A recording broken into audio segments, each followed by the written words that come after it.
करते हैं board paper 2023 से क्वेश्चन नंबर 29। क्वेश्चन नंबर 29 के अंदर कह रहा है, जो सबसे पहला पार्ट है, तो ये है the sum of first 15 terms of an AP is 750 and its first term is 15, find its 20th term. तो यहाँ पे हमें ये गिवन है कि जो a1 है वो 15 है और जो n है ये 15 दिया हुआ है।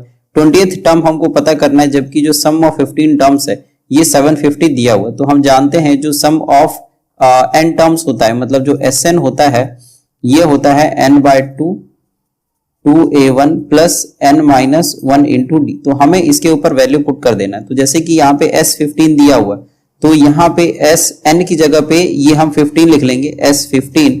तो यहाँ पर भी हो जाएगा 15/2 और ये हो जाएगा 2 और a1 हमको दिया हुआ, तो ये हो जाएगा 15 और प्लस n-1। तो क्योंकि n यहाँ पर 15 है तो ये हो जाएगा 15-1 और जो कॉमन डिफरेंस है ये हमको पता नहीं है, तो इसको हम एज इट इज रहने देंगे।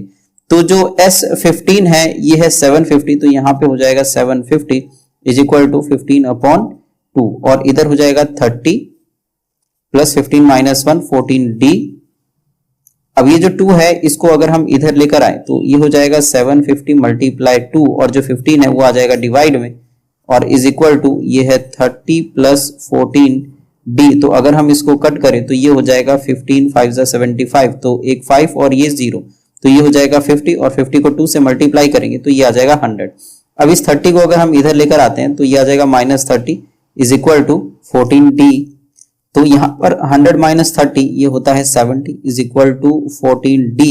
तो जो d की वैल्यू है ये इस 14 को हम अगर डिवाइड में ले जाएंगे तो d की जो वैल्यू है ये निकल जाएगा। तो d इज इक्वल टू 70/14। तो 14 5 70, तो जो d की वैल्यू है ये आ गया 5।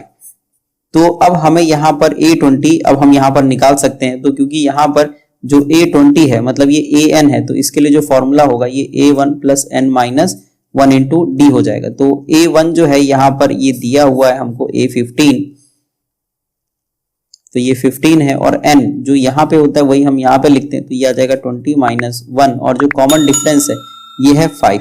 तो 15 और प्लस 20 में से अगर 1 को माइनस करेंगे तो ये आ जाएगा 19 और मल्टीप्लाई 5, तो ये आ जाएगा 15 प्लस 19 5 95।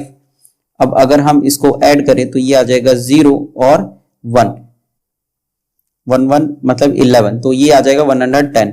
तो इस तरीके से जो हमारा आंसर है मतलब जो A20 है ये निकल